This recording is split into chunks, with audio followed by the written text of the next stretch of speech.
tardes, amigos de Literatura Visión. Hoy estamos aquí nuevamente, como prometimos la semana pasada. Y bueno, por supuesto, seguimos extrañando a nuestra querida Aurea, que sigue indispuesta. Vamos a ver cuando se ponga mejor, pues nos acompañará, como siempre. Y tengo a mi querida María Josefa aquí trabajando con nosotros en el día de hoy. Hoy es un programa muy especial. Siempre yo digo lo mismo porque cuando trabajamos en la creación de cada programa, tanto los invitados como los que estamos aquí y trabajamos en el grupo, no solamente los que estamos delante de la cámara, sino los que están detrás de la cámara, estamos haciendo casi siempre, ponemos lo mejor que nosotros tenemos para que ustedes puedan tener un programa digno de nuestra academia, digno de nuestra Literatura Visión.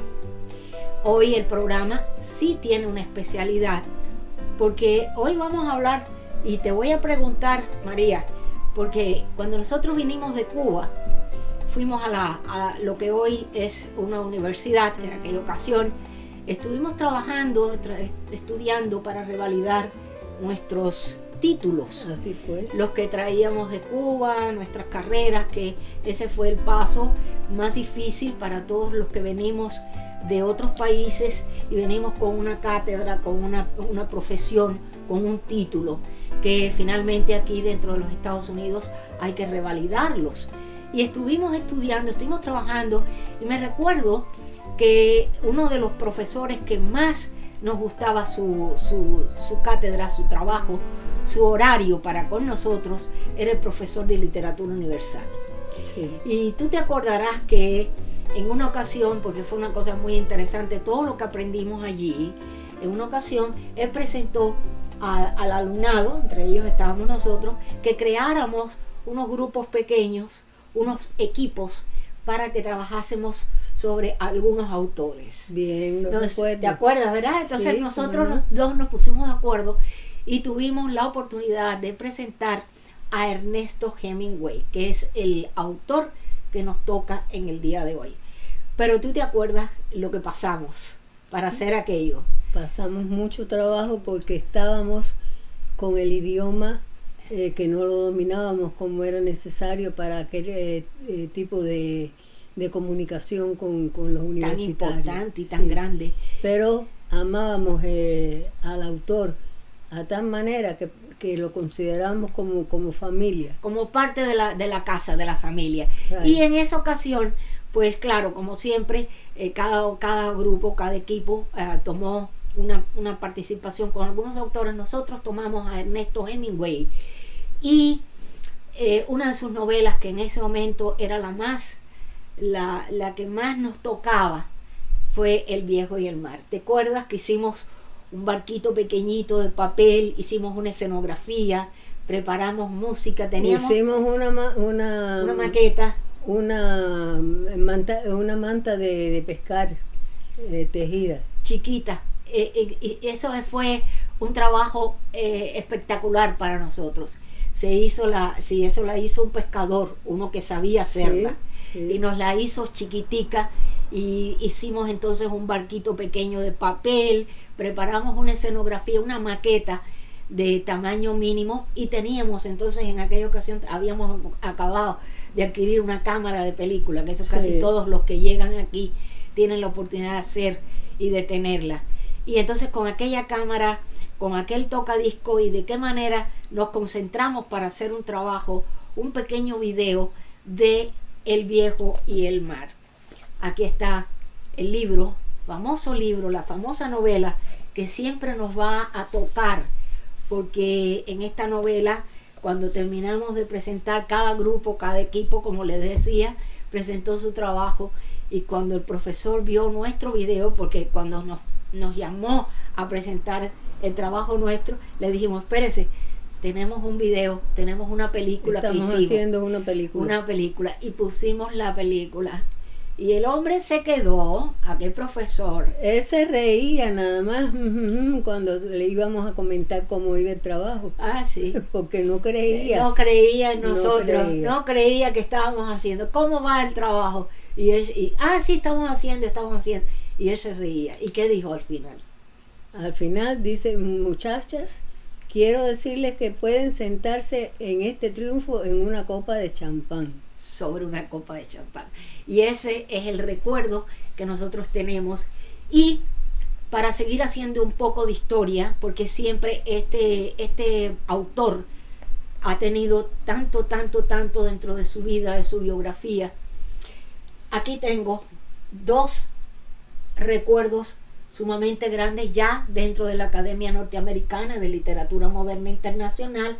Aquí es la carpeta que presentó la ciudad de Miami del estado de la Florida, y esta carpeta contenía este diploma, que es la proclamación de la ciudad de Miami entregada a Ernesto Hemingway de la ciudad de Miami, y lo entregó el alcalde, el mayor Tomás Regalado, que el día 21 del 2017 entregó a la academia, por solicitud de la academia, esta proclamación para hacer el día 21 de julio el día de Ernesto Hemingway en la ciudad de Miami, y nosotros estamos muy orgullosos de haberlo logrado. Entonces, honor a quien honor merece. Seguro que sí. Entonces, el programa de hoy, como iba diciendo, está aquí reflejado en lo que trata de, más que nada, porque este trabajo de El Viejo y el Mar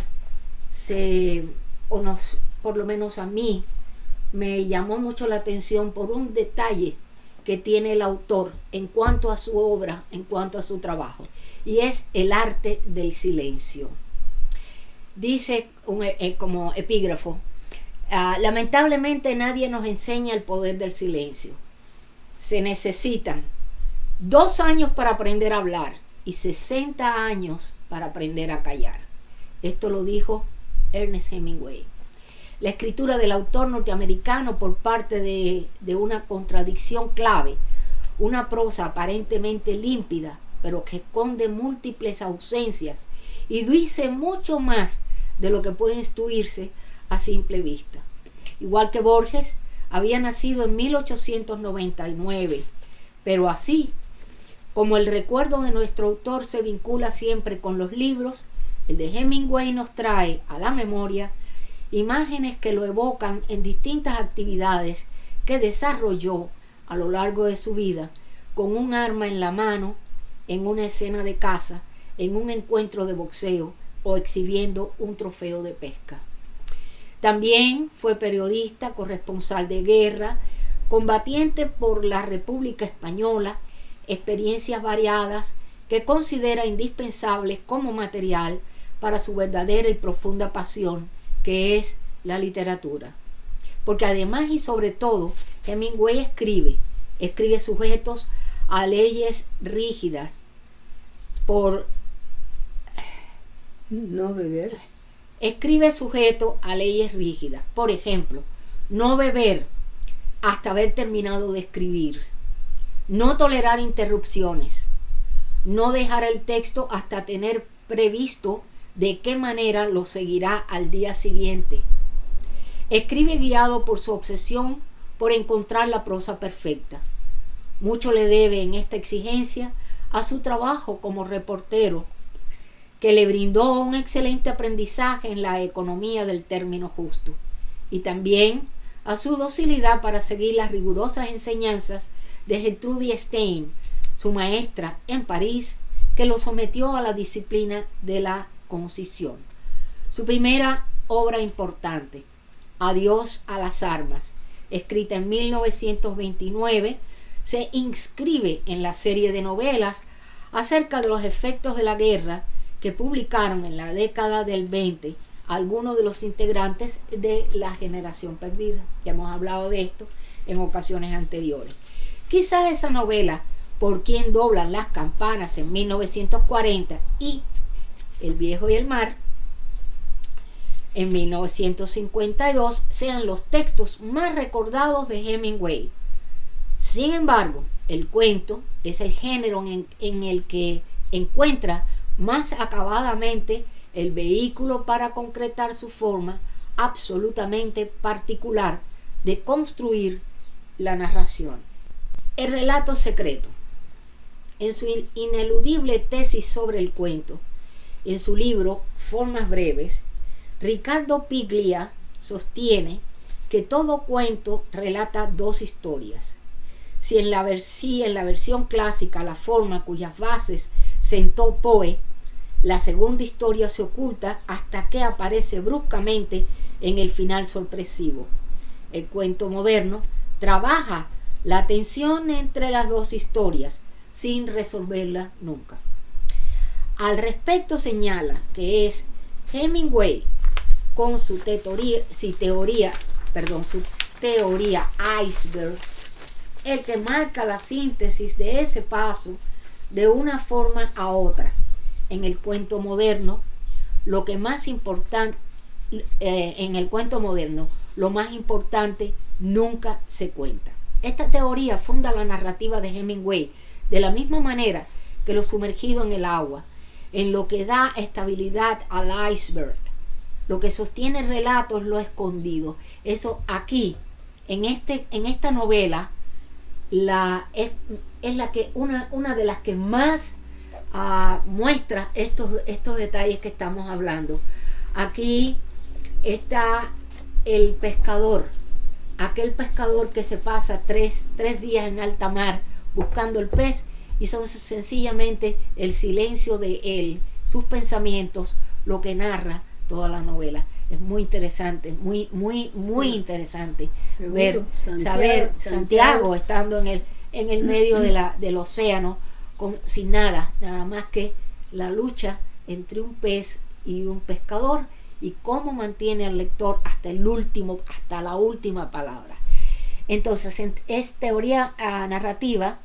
De la misma manera que lo sumergido en el agua es lo que da estabilidad al iceberg, y lo que sostiene el relato en lo escondido. Dice que uno puede eliminar cualquier cosa que sepa, y eso solo fortalecerá el iceberg. Si un escritor omite algo porque no lo sabe, habrá un agujero en el relato, dijo el autor en un reportaje publicado por The Paris Review y compilado en el libro Narradores Primero de las ediciones El Ateneo. El gran río de los dos corazones es citado habitualmente por el mismo Piglia, que lo utiliza como ejemplo para mostrar la manera en que Hemingway construye el relato secreto. El texto va desplegado a la manera en que Nick Adams, que es el protagonista, lleva a cabo una salida de pesca. En el inicio, desde su mirada, vemos una tierra arrasada por el fuego. Sin embargo, en medio de la desolación, el río estaba allí. Es el viejo río con sus truchas al que Nick hace tiempo que no ve, y frente al cual su corazón se ensancha con la vieja sensación de antaño. Una pequeña observación apenas deslizada nos da un indicio. Todo ha quedado atrás.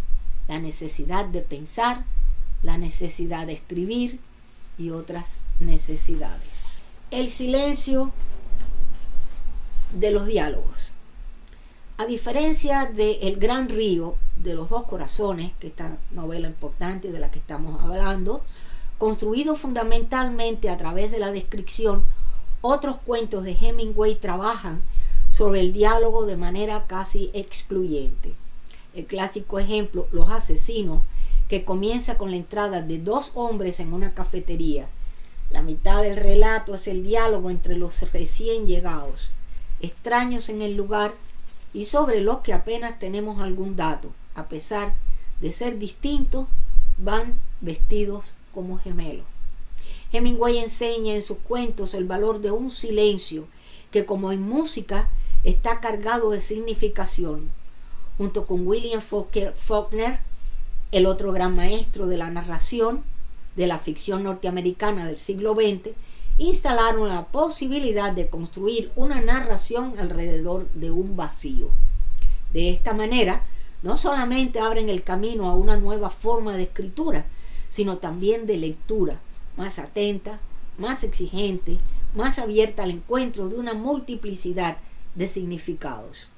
Revela cómo fue consumiendo todo lo posible de estos autores vanguardistas para abandonarlos cuando su sed se satisfacía.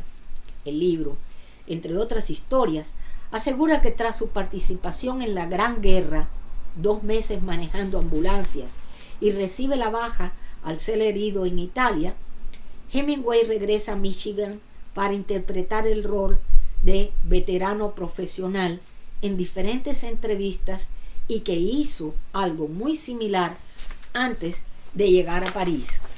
Estaba construyendo mitos sobre sí mismo antes de bajarse del barco y que estas falsedades terminaron ingresando en su obra. Dearborn, aquí tenemos ese libro, asegura que y esta es una, perdón que interrumpa la lectura, pero Dearborn es una de las mejores biógrafas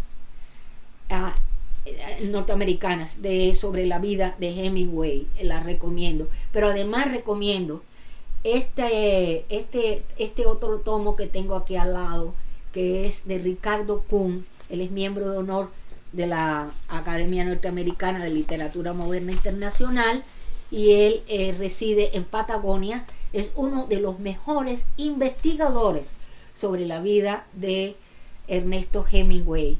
Este libro tiene, qué sé yo, casi 2000 y pico de hojas, una biografía exhaustiva sobre la vida de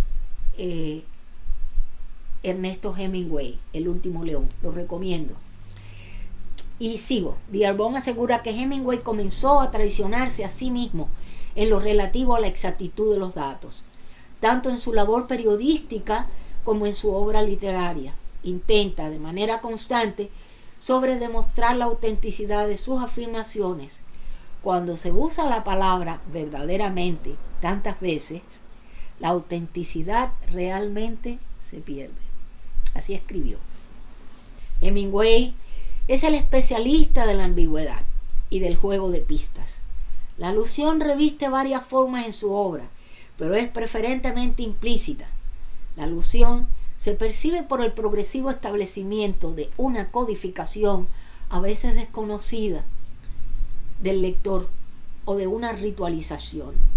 El gran río de los dos corazones, uno de los relatos fundamentales de Hemingway, cifra hasta tal punto la historia 2, los efectos de la guerra en Nick Adams, que el cuento parece la descripción trivial de una excursión de pesca. Hemingway pone toda su pericia en la narración hermética de la historia secreta. Usa con tal maestría el arte de la elipsis que logra que se note la ausencia de otro relato. No se trata de un sentido oculto que dependa de la interpretación. El enigma no es otra cosa que una historia que se cuenta de un modo enigmático. La estrategia del relato está puesta al servicio de esta narración cifrada.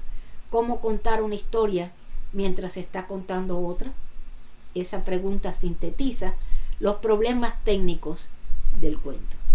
Y ahora, hasta aquí mi participación en la lectura. Dejo con ustedes a María Josefa para que continúe con su trabajo sobre Hemingway. Y ahora, ¿qué nos trae María Josefa? Bueno, queridos amigos, nunca con más alegría he comenzado la labor mía en este programa. Teoría de omisión o teoría iceberg. La teoría del iceberg, también conocida como la teoría de la omisión, es una técnica de escritura acuñada por el escritor estadounidense Ernest Hemingway. Como joven periodista, Hemingway tuvo que enfocar sus informes periodísticos en eventos inmediatos, con muy poco texto o interpretación, por lo que cuando se convirtió en escritor de cuentos, conservó este estilo minimalista enfocándose en elementos superficiales sin discutir explícitamente los temas subyacentes. Hemingway creía que el significado más profundo de una historia no debería ser evidente en la superficie, sino que debería brillar implícitamente. Críticos literarios como Jackson Benson afirmaron que su teoría del iceberg, combinada con la característica claridad de su escritura, funcionaron como un medio para distanciarse de los personajes que creó. La teoría del iceberg de Hemingway destaca las implicaciones simbólicas del arte, hace uso de la acción física para llegar a una interpretación de la naturaleza de la existencia del hombre. Se puede demostrar de modo convincente que, al representar la vida humana a través de la ficción, retrató de manera consistente al hombre contra el fondo de su mundo y universo para examinar la condición humana desde varios puntos de vista. Al igual que otros escritores estadounidenses, Hemingway trabajó como periodista antes de convertirse en novelista. Después de terminar la escuela secundaria, trabajó durante unos meses como periodista del Kansas City Star, en donde rápidamente se enteró de que la verdad a menudo se esconde debajo de la superficie de una historia. Aprendió acerca de la corrupción en la política de su ciudad y en las salas de emergencia de los hospitales y las comisarías se usaba una máscara de cinismo como una armadura para proteger cualquier vulnerabilidad que sobró. En sus artículos escribió acerca de los hechos relevantes, excluyendo el contexto. Como corresponsal en el extranjero para el Toronto Star, mientras vivía en París en la década de 1990. 20, por favor. 1920, perdón. Sorry. Cubrió la guerra greco-turca, escribió 14 artículos para el periódico, pero su biógrafo Jeffrey Myers explica que escribió de tal manera que reportó objetivamente solo sobre los acontecimientos inmediatos, a fin de lograr una concentración e intensidad de enfoque, un foco de atención en lugar de un escenario. El biógrafo de Hemingway, Carlos Baker, cree que como escritor de cuentos, Hemingway aprendió cómo sacar máximo provecho de lo menor, cómo podar el lenguaje y evitar movimientos residual, cómo multiplicar la intensidad y la forma de decirle nada más que la verdad de una manera que permita para contar más de la verdad. De la lectura de Rudyard Kipling asimiló la práctica de la reducción de la prosa hasta el extremo. Sobre el concepto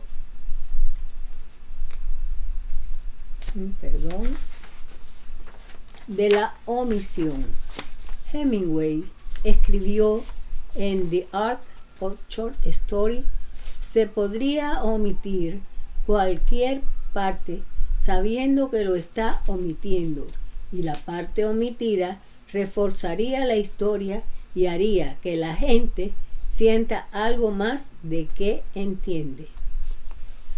Creía que al ocultar la estructura de la historia, el autor reforzaría la obra de ficción y que la calidad de una obra podría ser juzgada por la calidad del material eliminado por el autor. Su estilo contribuyó a la estética, utilizando frases declarativas y representaciones directas del mundo visible, con un lenguaje simple y claro. Hemingway se convirtió en el estilista de prosa más influyente del siglo XX, según el biógrafo Meyer.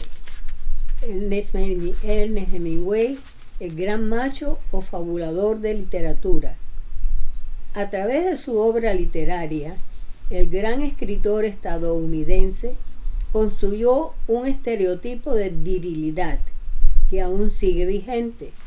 Sin embargo, una serie de biografías construyen en una imagen alejada de este ideal y lo señalan como el creador de su propia mitología. Demos un repaso por sus contradicciones. Veamos. Ernest Hemingway es la caverna. A lo largo de su carrera, el autor estadounidense construyó una imagen platónica a partir de su obra de profundo corte autobiográfico y erigió un ideal estético que perdura.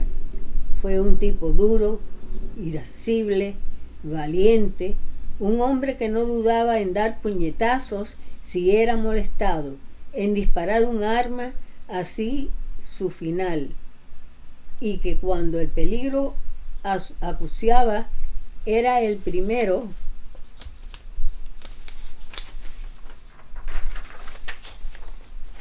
en dar un paso al frente. Pero no todo eso es verdad, o por lo menos no tanto. Por supuesto, su vida y sus intereses ayudaron a crear esa percepción. Participó de 3 guerras, una como soldado, 2 como periodista, fue espía y alrededor de estas experiencias edificó personajes fuertes que, si bien revelan sus libros una sensibilidad por el amor romántico, nunca renuncian a su rol de seductor serial, de conquistador, del macho que todo lo puede. Además, sus aficiones también solventaron esta idea a partir de actividades que fueron, por mucho tiempo, asociadas exclusivamente a lo viril, como el boxeo, la caza, la pesca y hasta su pasión por las corridas de toros.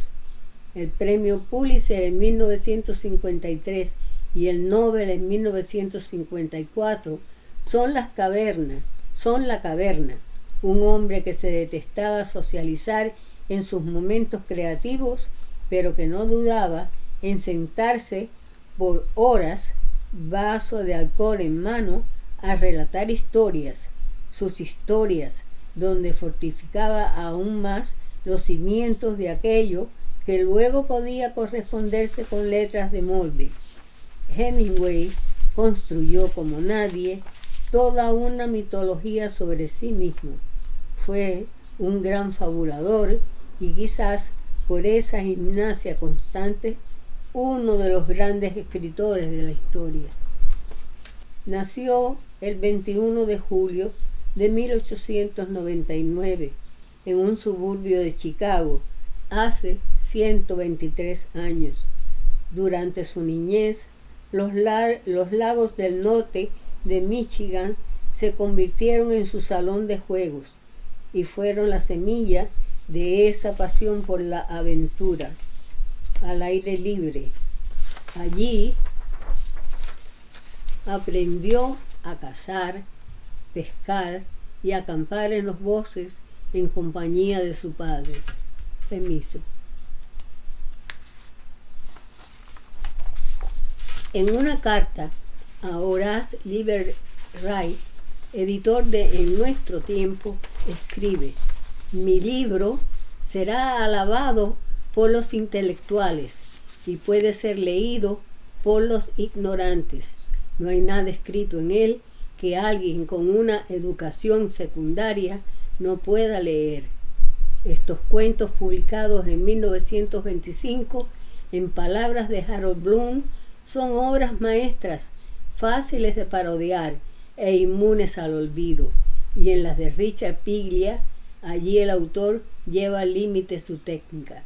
Con respecto al estilo, en otra misiva escribió: estoy intentando en todas mis historias transmitir la sensación de la vida real, no solo representar la vida o criticarla, sino en realidad hacerla viva. Su vida fue tan rica en anécdotas que se ha escrito más sobre él que lo que él mismo produjo. Incluso se han publicado varias recopilaciones epistolares, la mayoría son solo en inglés, que denotan cuáles eran sus obsesiones, sus temores y por ende sus prejuicios. Del sinfín de biografías hay una que va contracorriente, Everybody Behaves Badly, de Leslie Bloom, que a diferencia del resto no mira al autor desde su mitología, sino que indaga en sus historias más humanas, menos dulzonas, aunque seguro no será la última, ya que todavía existen más de 1000 manuscritos por ser investigados, piezas que dejó en su casa museo de Finca Vigía en Cuba, cuando abandonó la isla.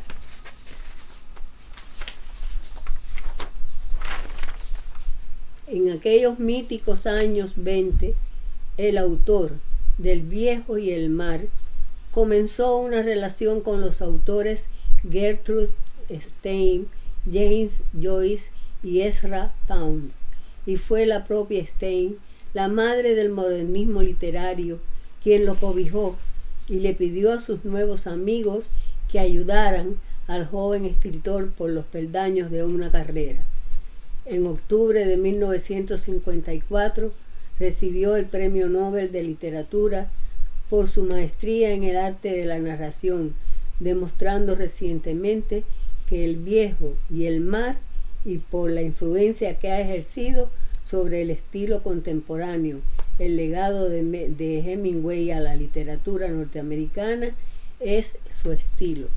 Además, yo quisiera también decir que en su mensaje en El Viejo y el Mar fue que un ser puede ser derrotado, pero no vencido. Sí, esa es su teoría y su reflexión. Déjenme decirles que esta proclamación que fue solicitada en el año 2017, recibida en el año 2017 también, en noviembre de ese mismo año, el día 11, Día de los Veteranos, precisamente por ser Ernesto Hemingway veterano de guerra, una copia de esta proclamación fue llevada a la Casa Museo de Cayo Hueso, recibida por el manager, el director de allí de la Casa Museo. También fue llevada a la Finca Vigía, que hoy día es Casa Museo, donde él vivió 20 años en Cuba, en La Habana, Cuba. Allí hay una copia también de esta proclamación. Y la más importante, la que entregamos directamente a la biblioteca John F. Kennedy, la biblioteca presidencial de Massachusetts, donde están todos los documentos, manuscritos, hasta las pequeñas tiquecitos que le entregó una tienda en un momento determinado. Todo eso está allí. Todo lo que perteneció a la obra escrita de Ernest Hemingway se encuentra en esa biblioteca, y allí fue recibida nuestra proclamación como parte de todos los escritos y los diferentes trofeos que tiene el gran autor. Fue recibida por la dirección de esta biblioteca, dándosele un número y perdiendo nosotros la autoridad sobre ella, solamente el nombre de la academia, dejándolo como un documento de los Estados Unidos, un documento del país, y como parte de la vida de nuestro Ernest Hemingway. Por eso tenemos tanto orgullo de presentar este trabajo y de presentar todo lo que hacemos sobre este autor, que ha sido de verdad un gran, vamos a decir, ícono en la historia de nosotros y de nuestra academia. Y bueno, seguimos como siempre el orden de este programa, y como es natural, traemos el ciclo de poetas colombianos, que lo dirige el doctor Luis Alberto Ambrogio, presentando a este escritor y poeta Álvaro Mutis. Además, en esta ocasión presenta a otra autora, que es María Mercedes Carranza. Muy interesante este segmento del doctor en el día de hoy. Adelante, bienvenido, doctor Ambrogio. Tiene el micrófono. Muy buenas tardes, doctor Ambrogio. ¿Cómo se encuentra hoy y qué nos trae? Buenas tardes, Rosalía. Me encuentro muy bien y traigo hoy en este segmento algo diferente porque voy a hablar de dos personas, dos poetas colombianos que a mí me emocionan mucho por varias razones. Uno de ellos es Álvaro Mutis, que vivió desde 1923 al 2013, y es interesante porque una colega, poeta, amiga mía de siempre, profesora ella en la universidad, en American University, colombiana también, ella escribió su tesis doctoral titulándola La estética del deterioro, una lectura de Álvaro Mutis. Y el crítico venezolano reconocido, Guillermo Sucre, titula uno de sus ensayos sobre su obra, el poema Una fértil miseria, en la máscara la transparencia. Álvaro Mutis tiene una vida sumamente interesante. Él vivió en México desde su juventud y hasta la muerte. Es considerado uno de los autores hispanoamericanos de los más importantes. Recibió, entre otros, el premio Javier Villarrutia en 1988, el premio Príncipes de Asturias de las Letras en 1997, el premio Reina Sofía de la Poesía Iberoamericana en 1997, el premio Cervantes en el 2001. Él es curioso porque cuando tenía 2 años la familia se mudó a Bélgica y luego regresó a Colombia, donde estuvo poco tiempo. Vivió en Bélgica hasta los 9 años. Su profesor, por ejemplo, de literatura, allí en Colombia, fue el notable poeta colombiano Eduardo Carranza. Y en el próximo segmento voy a hablar de su hija, la gran poeta María Mercedes Carranza, a quien tuve el gusto de conocer, y luego les contaré los detalles. Es interesante una serie de aspectos de su vida y también de su poesía. Él, digamos, tuvo un trabajo con la multinacional ESO, la compañía de gasolina, de la que era jefe de relaciones públicas. También lo fue de varias otras compañías. En 1956 se estableció en la Ciudad de México, donde llegó con 2 cartas de recomendación, una dirigida a Luis Buñuel y la otra a Luis de Llano.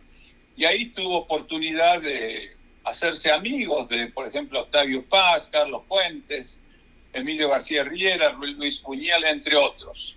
Pero a los 3 años de su llegada a México, Mutis fue detenido por la Interpol e internado durante 15 meses en la cárcel preventiva de Lecumberri, más conocida como el Palacio Negro. Y lo cuento esto porque precisamente hablando con Elena Poniatowska, mi gran amiga, a quien obviamente admiro, me habló mucho de sus relaciones con Mutis, precisamente en este tiempo en que él estaba encarcelado. Es interesantísima cómo en 1974 fue cuando se le reconoció, se le dio el Premio Nacional de Letras en Colombia, y fue ahí cuando él se inició y se reconoció popularmente en 1986 con la publicación de la primera novela de Magritte, El Gaviero, La nieve del almirante, que este es el protagonista de gran parte de su creación literaria. Él en 1988 cumplió el tiempo para el retiro y se dedicó completamente a leer y escribir, y se publicaron en España, por ejemplo, una novela, Iona llega con la lluvia, también protagonizada por Magritte, El Gaviero, y así pues muchas otras. Voy a leer solamente dos poemas, o un poema sería lindo leer los dos, porque en ellos podemos ver las características de su creación literaria marcada por la riqueza verbal de su producción y una destacable combinación de lírica y narratividad, con influencias de Pablo Neruda, Octavio Paz, George Peirce, Walt Whitman. Empleó la poesía como vía de conocimiento para el acceso a universos desconocidos, a nuevos mundos donde fuese posible el amor y la buena muerte. Y siempre su protagonista y su alter ego es McGraw, ese aventurero sombrío y a la vez inocente que canta a la frágil condición humana. Primer poema, El deseo. Hay que inventar una nueva soledad para el deseo, una vasta soledad de delgadas orillas, en donde se extienda a sus anchas el ronco sonido del deseo. Abramos de nuevo todas las venas del placer, que salten los altos surtidores, no importa hacia dónde. Nada se ha hecho aún. Cuando teníamos algo andado, alguien se detuvo en el camino para ordenar sus vestiduras y todos se estuvieron tras él. Sigamos la marcha, hay cauces secos en donde pueden viajar aún aguas magníficas. Recordad las bestias de que hablábamos. Ellas pueden ayudarnos antes de que sea tarde y torne la charanga a enturbiar el cielo con su música estridente. Y el otro poema se titula Sonata. Otra vez el tiempo te ha traído al cerco de mis sueños funerales, tu piel cierta humedad salina, tus ojos asombrados de otros días, con tu voz han venido con tu pelo. El tiempo, muchacha que trabaja, como loba que entierra sus cachorros, como óxido en las armas de caza, como alga en la quilla del navío, como lengua que lame la sal de los dormidos, como el aire que sube de las minas, como tren en la noche de los páramos, de su opaco trabaja nos nutrimos, como pan de cristiano, rancia carne que enjuta la fiebre de los guetos, a la sombra del tiempo, amiga mía, un agua mansa de acequia me devuelve con lo que guardo de ti para ayudarme a llegar hasta el final de cada día. Bueno, estos dos poemas son de Álvaro Mutis y ahora voy a hablar un poco de María Mercedes Carranza, a quien tuve el gusto de conocer cuando fui invitado a la casa de poesía Silvio, dada por el primer poeta que hablé, precisamente, y tuve una experiencia realmente increíble, hablando con ella, dándome tours, hablándome de la poesía, de su poesía, de todos, compartiendo, en fin, fue algo impresionante. Y luego lo que me impactó tanto es que a unas semanas de esa reunión, en el 2003, en la Casa de Poesía, se suicida, desafortunadamente. Y luego les contaré, bueno, prácticamente por varias razones, por cuestiones de, por ejemplo, un familiar es secuestrado por las guerrillas, y una serie de problemas de ese tipo. Ella es hija del gran poeta también colombiano Eduardo Carranza, y que en 1952 se trasladó a España como agregado cultural de la Embajada Colombiana en Madrid. Y ella vivió en Madrid entre los 6 y 13 años de edad, con algunas residencias también y visitas en París. Y, por supuesto, teniendo la gran influencia intelectual de su padre y de su tía, abuela materna, Elisa Mújica. En fin, ella misma dice que la fábula de mi infancia está tejida con sus leyendas y cuentos. Con ella descubrí el poder de la palabra. En el 58 regresa la familia a la capital colombiana, donde ella le cuesta readaptarse a su país local. Después se atiende entre los años 65 y 78 en la Universidad de los Andes de Bogotá, donde se graduó con una tesis sobre la obra de su padre, fruto de su investigación que se convertiría con los años en uno de los estudios más autorizados sobre Eduardo Carranza. Y bueno, y luego, por supuesto, publicó con la introducción de la antología Carranza por Carranza, que se publica en 1985. En fin, ella a los 20 años la nombran directora de Vanguardia, una página literaria del diario de Bogotá, El Siglo. Y bueno, aquí se contribuyeron poetas significativos como Juan Manuel Roca y muchísimos más. Luego, en 1970, decide vivir con el escritor Fernando Garavito, que es el subdirector del Instituto Colombiano de Cultura, y con quien civilmente se casa, obviamente desafiando las normas predominantes católicas en el círculo de su familia. Y eso es una característica de su... ella dirigió desde 1986 la Casa de Poesía Silva, que mencioné anteriormente, y ahí fue donde nos encontramos. En 1991 fue elegida para miembro de la Asamblea Nacional Constituyente de 1991 por la Alianza Democrática. Luego, por supuesto, después, como dije anteriormente, del secuestro de su hermano, decidió suicidarse con una sobredosis de antidepresivos el 11 de junio del 2003. Yo había estado ahí precisamente a finales de junio, y desde el 11 de julio del 2003 se suicida. Pero es importante, como dice José Emilio Pacheco de su obra, es una obra justa y necesaria que se extendió a otras formas de amar la poesía y creer en ella. Logró, digamos, unir en la poesía la filosofía, subfilosofía de vida, el rastreo poético que ella hace por la órbita existencial ha generado que algunos estudiosos de su poesía la relacionen con otras de dos grandes poetisas del continente, Alfonsina Storni y Alejandra Pizarnik, argentinas, que también, por supuesto, acabaron suicidándose.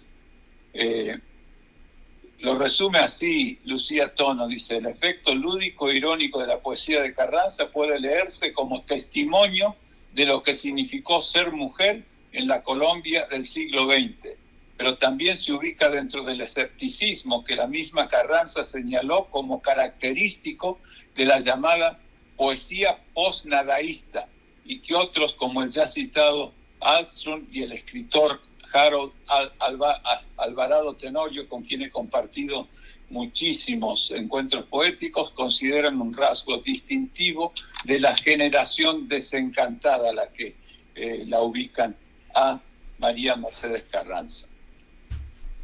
En su producción poética y Weller Poeta están presentes la cotidianidad y el desasosiego que irrumpen tras el enamoramiento y una vida sentimental abocada al fracaso.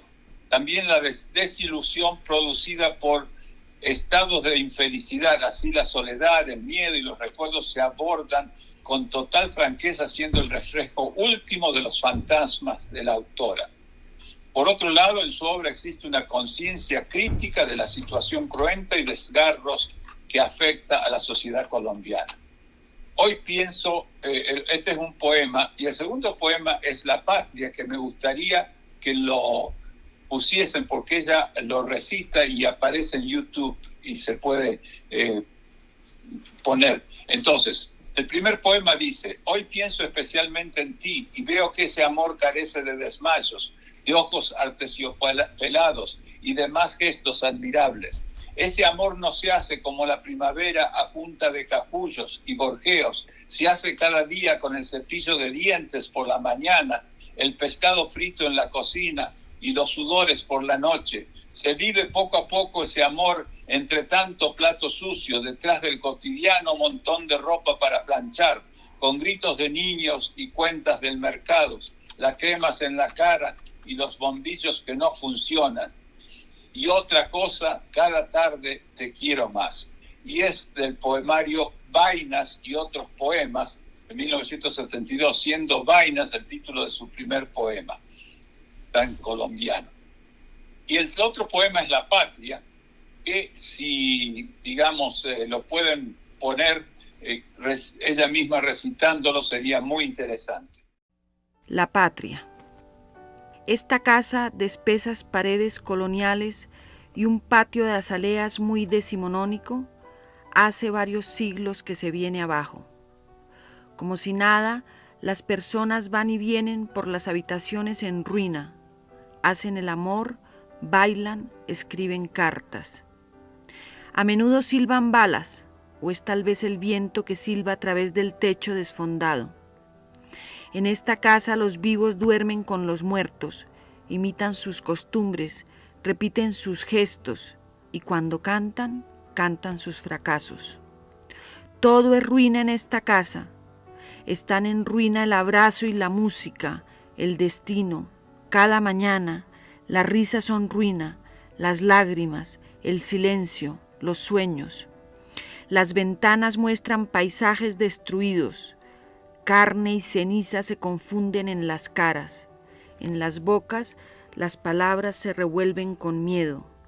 En esta casa, todos estamos enterrados vivos.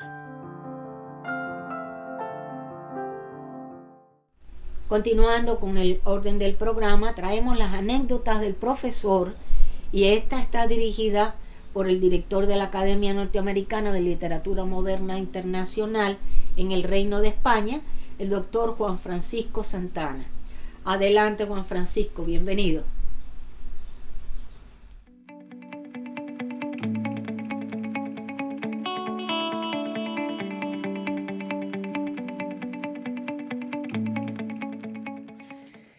Desde la isla de Gran Canaria y desde el municipio de Arucas, saludar a todos y cada uno de los seguidores de Literatura Visión, así como aquellas personas que lo hacen posible.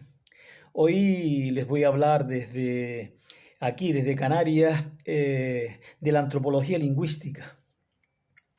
La antropología lingüística analiza la estructura del lenguaje y su uso, así como su diversidad a lo largo del tiempo y el espacio.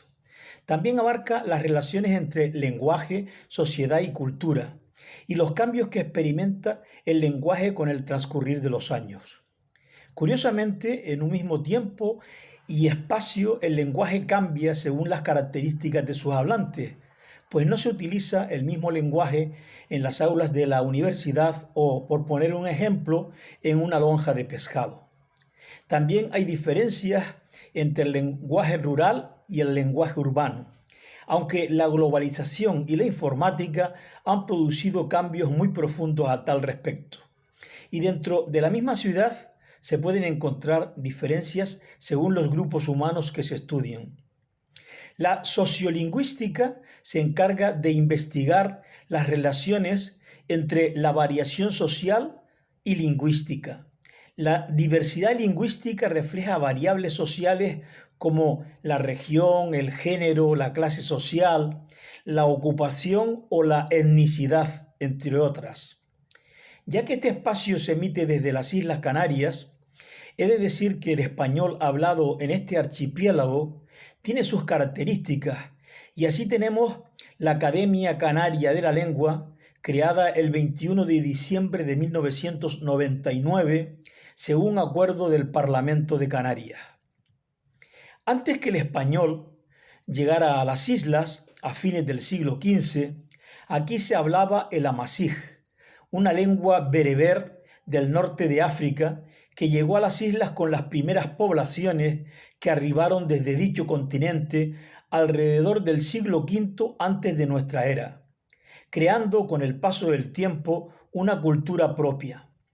Es significativo el elevadísimo número de topónimos amasij que han perdurado hasta nuestros días.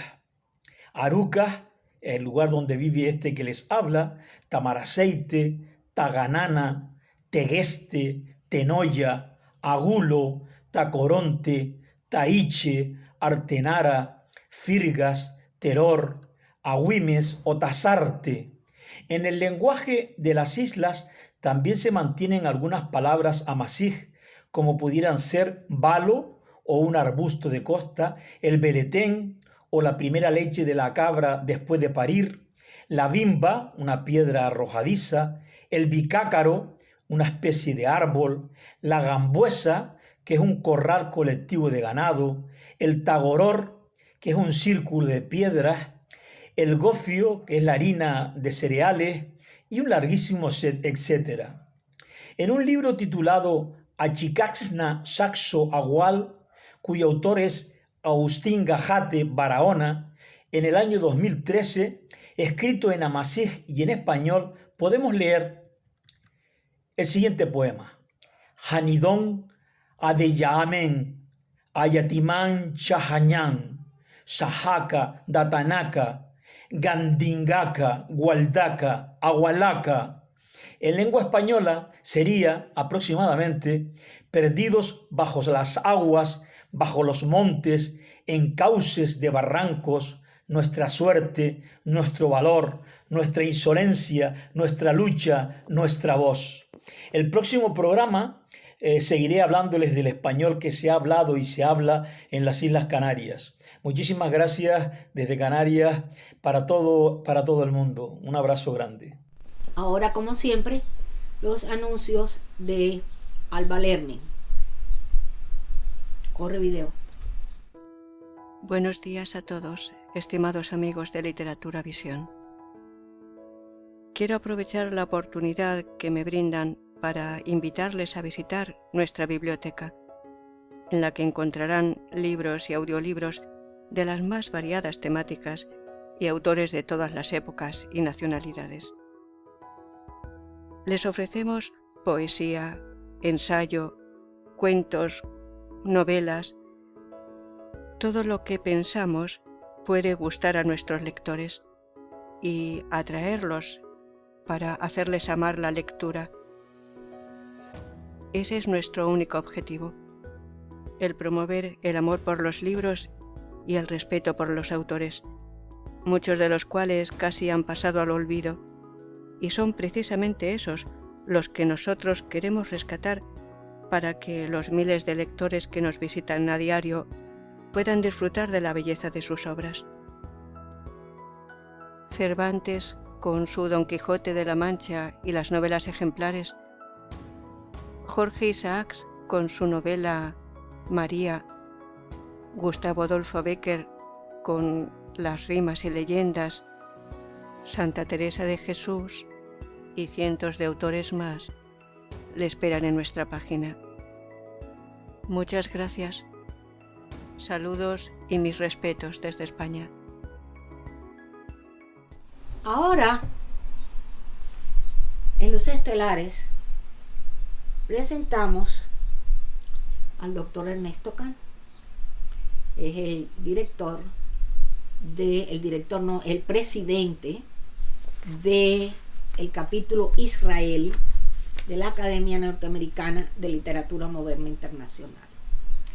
En días atrás, nosotros presentamos la literatura israelí, y si ustedes vieron el programa, vieron esta partecita, este segmento, se recordarán cuando yo les digo que precisamente le pedía ¿te acuerdas?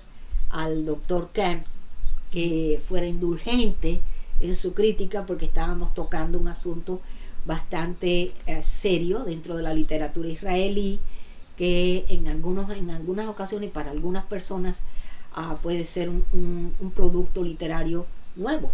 Sí. Pero en ese caso tomé la frescura de decirlo así dentro del programa, pero el doctor lo recibió porque era una persona derecha, una persona de frente. Él lo recibió como un mandato, como una orden o como una sugerencia, y como siempre él dice presente, él siempre está de frente. ¿Y qué hizo?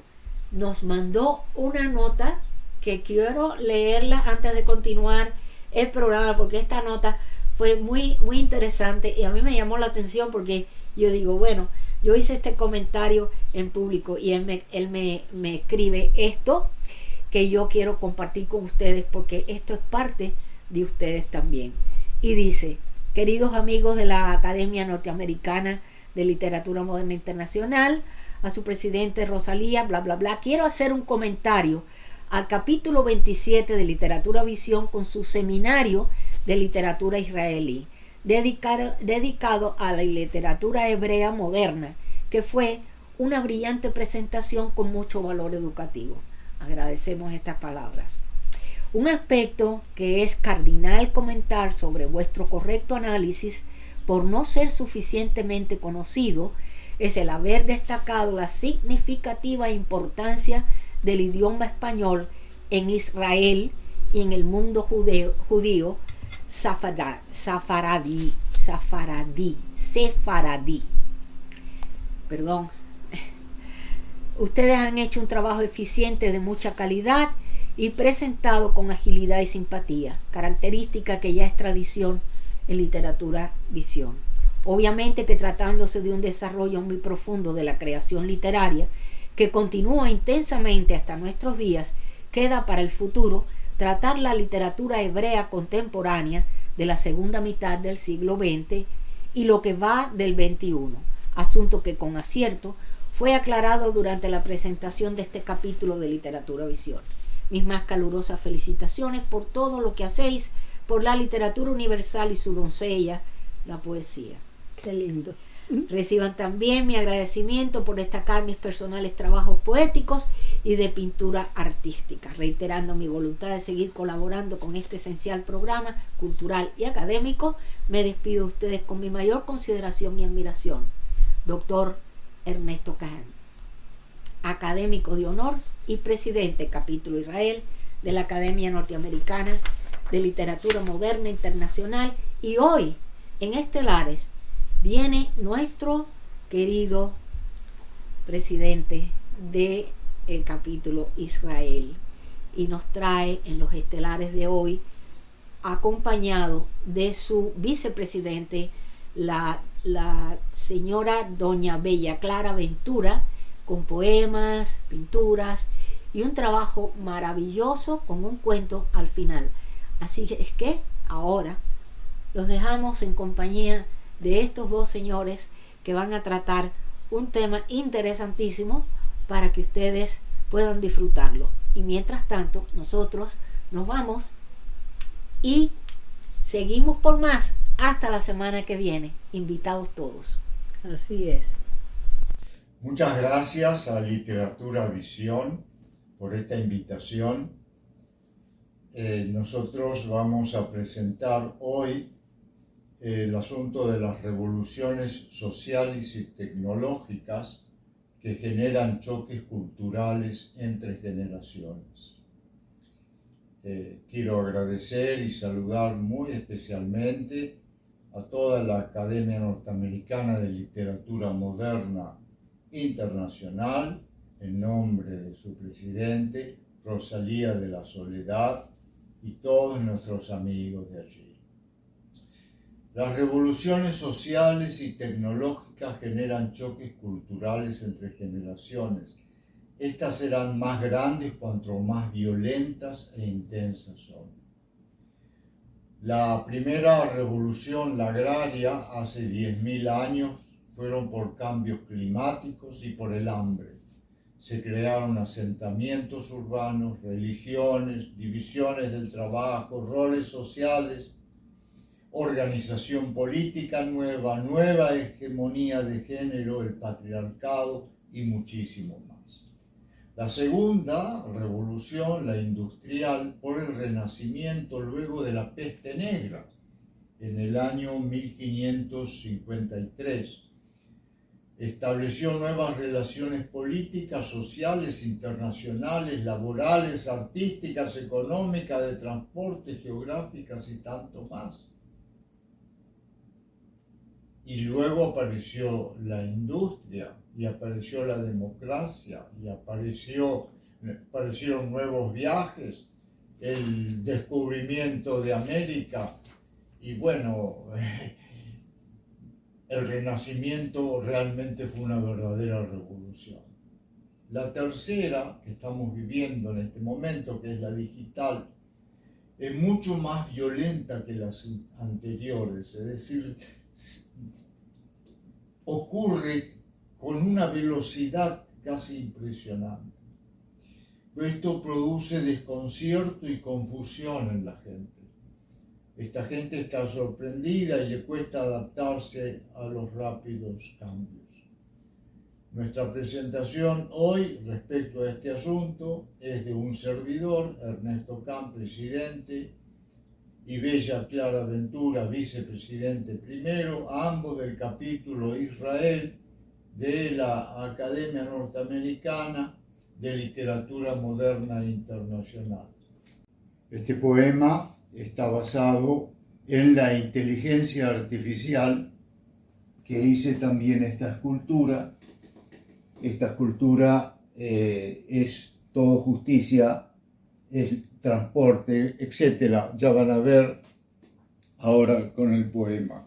Este poema está en este libro que se llama 2021 Retos Vitales, publicado por la Real Academia Europea de Doctores, de la cual yo soy miembro.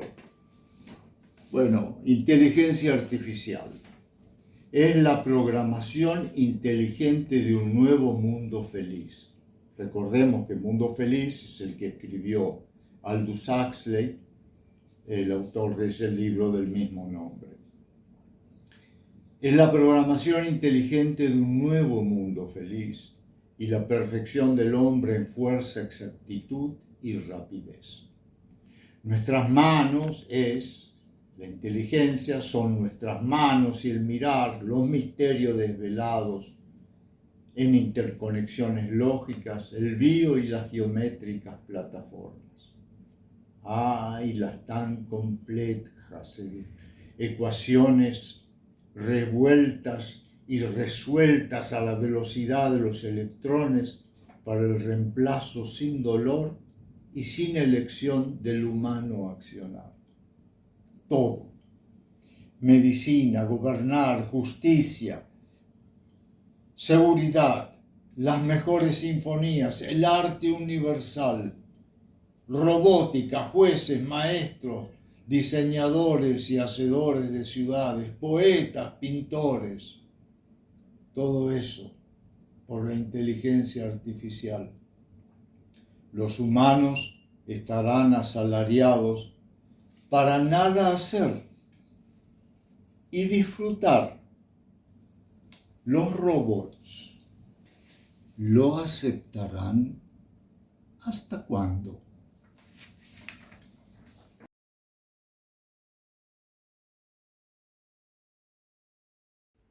Mucho gusto, soy Bella Clara Ventura, poeta y novelista colombo-mexicana israelí. Y bueno, soy miembro integrante del capítulo de Israel de la Academia Norteamericana de Literatura Moderna Internacional. Y tengo muchísima alegría de leerles hoy de mi poemario Eros Encanto, el poema Computador. Digital soy de arriba abajo. Cualquier tecla me recuerda que la pasión me habita. Tus dedos recorren mi teclado como el pianista sus notas y me hago a tu música en clave mayor. Tus yemas me sensibilizan. Atrevida arrojo respuesta al rojo adherido a tus resoluciones. Me hago pantalla encendida. Me declaro el enter de tu piel y un delete para el tiempo. ¿Acaso me formateas el aliento? Íntegra me tabulas por las manos al desbloquear viejos romances, escritos y desescritos en la memoria. En la pausa de tus bríos me insertas en los sentidos de tu existencia. Imprimo tus besos en cada wake up del corazón ardiente.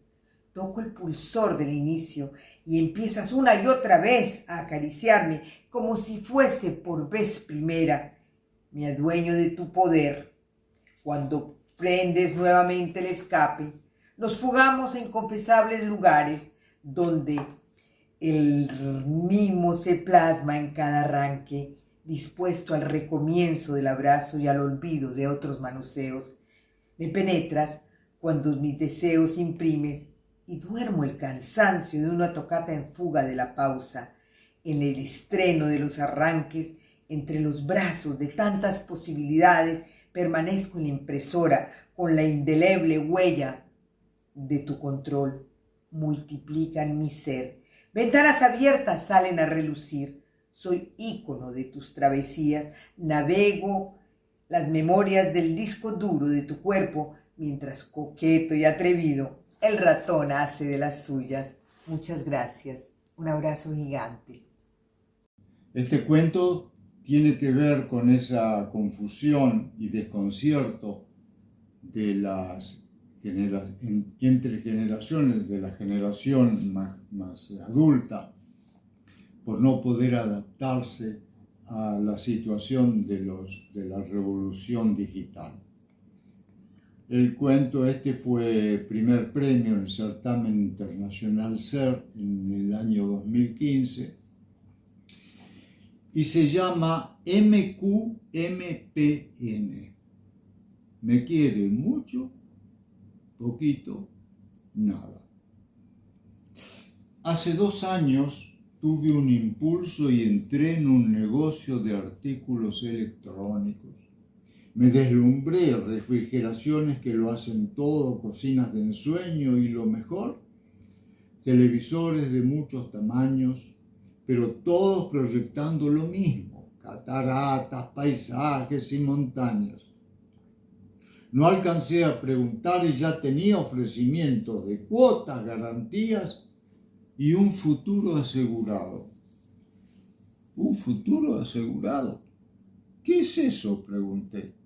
Si compra el TV estará con un enorme aparato ocupando un espacio innecesario. Si compra el plasma podrá disfrutar del presente. Pero si se anima y elige el LCD 3D o mejor el OLED, cuando la emisión de TV sea digital podrá ver con la mejor resolución. ¿Entiende? Pagará un poco más, pero tiene asegurado el futuro. Pensé en el bolsillo y le respondí que me es suficiente con ver como estoy viendo ahora. No, señor. Lo que está viendo ahora es DVD, no TV. Nunca, excepto digitalmente, podrá ver así. Pasaron 2 años y terminé de pagar las cuotas del OLED. Y anoche, aunque preocupado porque la semana entrante debía visitar al dermatólogo por una sospecha de CA como los médicos denominan al cáncer, me acosté feliz al escuchar que se puede llamar a la compañía de cables y pedir que cambien el MEMIR para ver en digital. Al despertar, llamé a la compañía de cables. Para inglés marque el 1, para malayo el 2, para otro el 3 o espere. Marqué el 3, con la esperanza de hablar en castellano. Y nuevamente, para inglés marque el 1, para el malayo el 2, para otro el 3 o espere. Decidí esperar. Y nuevamente, para inglés marque el 1, para el malayo el 2, para otro 3 o espere. Mierda. Marqué el 1. Para suscripciones de nuevos programas marqué el 1, para problemas técnicos el 2, para pagos con tarjeta el 3, para el nuevo abono preferencial el 4, para problemas de urgencia el 5, para... marqué el 5.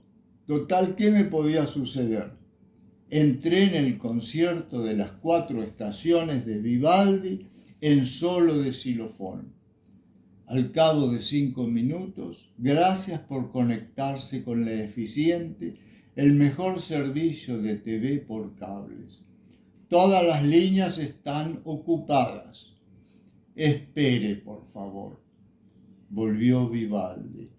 Pasaron 70 minutos y el teléfono dio señales de ocupado. ¡Mi Dios! Llamé de nuevo y tuve más éxito. A los 45 minutos una voz me dijo: ¿En qué lo puedo servir? Traté de explicarle el asunto, que no era ni problemático, ni urgente, ni monetario. Tiene que marcar el 7. ¿Qué? Llevo 3 horas esperando y ahora usted me dice que debo marcar el 7. ¿Qué 7 ni qué carajo? No se enoje, señor. Yo lo comunico. Después de 35 minutos de Vivaldi, una voz femenina me habló a las corridas y no entendí. Por favor, señorita, soy un viejo de 53 años, decrépito, medio sordo y no la entiendo. ¿Me puede repetir lo que dijo, pero más lentamente? ¿Qué necesita, señor? Escuché que puedo cambiar el memir para ver mejor. ¿Me pueden ayudar? ¿Qué memir tiene? Bueno, mide algo así como 35 centímetros y por 6 de alto. No, me interrumpió. Pregunto si es regular, HD, LD, OMD. Mire, le aclaré, yo de eso no entiendo. Soy abogado, bastante instruido, amante del teatro y de muchas otras cosas, pero ignorante respecto de lo que llaman memir. Deberá llamar a un técnico, me dijo, y agregó, pero le costará y tendrá que esperar un mes. Honorable señorita, dentro de una semana me operarán de un tumor sospechoso de ser canceroso. ¿No podría tratar de ayudarme? Por mis hijos, se lo ruego. Está bien, lo ayudaré. ¿Cuál es su TV? ¿TV, plasma, LCD o OLED? ¡Bravo! Aunque lo anoté y no tengo la más puta idea de lo que significa, le dije, es OLED. Ok, no importa qué memir tiene. Necesita el HD. Dígame, ¿está conectado por USB o pins? ¡Ay, Dios santo! Espere que llame por otro teléfono a mi hijo que tiene 8 años y le pregunte. Está en la escuela, pero por favor no me corte. Escribiré una carta elogiando su atención. Sea bueno, no me corte. Al cabo de 1 minuto le dije, el memir está conectado con pins. El USB es para la PC. Vaya a saber qué barbaridades estoy diciendo. Me dijo que lo van a instalar en 2 días. A los 6 días llegó la operación y me extrajeron un pequeño tumor de la cara. Doctor, le dije con mucho respeto, ¿no se enoja si le pregunto lo que sospecha? Con una sonrisa me dijo que podía ser un BCC, un SCC o un MM. Debo haber puesto un gesto de pavor, ya que inmediatamente me aclaró. Son todos CA, pero los hay muy malignos y otros que lo son en menor grado. El BCC es el menos maligno y se llama basal cellular carcinoma. El SCC es el espinocelular carcinoma y el peor es el MM, melanoma maligno. Creo que lo suyo es un BCC. De más está decir que quedé petrificado. Cuando me preguntó cuánto quería esperar para el resultado de la biopsia y me aclaró que puede ser en 2 horas, previo pago de $500, en 2 días, pagando 200, o en 6 meses, si se paga solo 50. Le respondí que aunque tenga que vender el auto, esperaré 2 horas, que sea BCC, Dios mío, un BCC. Cuando llegó el resultado me encontraba agotado y triste. Tiene un NDN, me dijo sorprendido. Y yo ya me imaginaba en el sarcófago. NDN, dijo contento, nada de nada. Ja, ja, ja, ja. Nota. Escribo desde un psiquiátrico donde fui internado después de una crisis. En la clínica rompí los parlantes de música, subí al escritorio de mi cirujano y comencé a gritar. CDM, cornudos de mierda. Y VAC, váyanse al carajo. Ahora estoy totalmente curado y espero que me liberen mientras deshojo las margaritas del jardín y les digo MQMPN, me quiere mucho, poquito, nada. Fue una semana muy especial. Me relajé, bebo agua y le digo SUC, sos una cerveza, y me como un PBT. Aquí estoy feliz, bajo un toldo de PVC, protegido de una alarma que transmite al centro de operaciones por vía inalámbrica UHF, VHF y CUHF. MQMPN me quiere mucho, poquito, nada.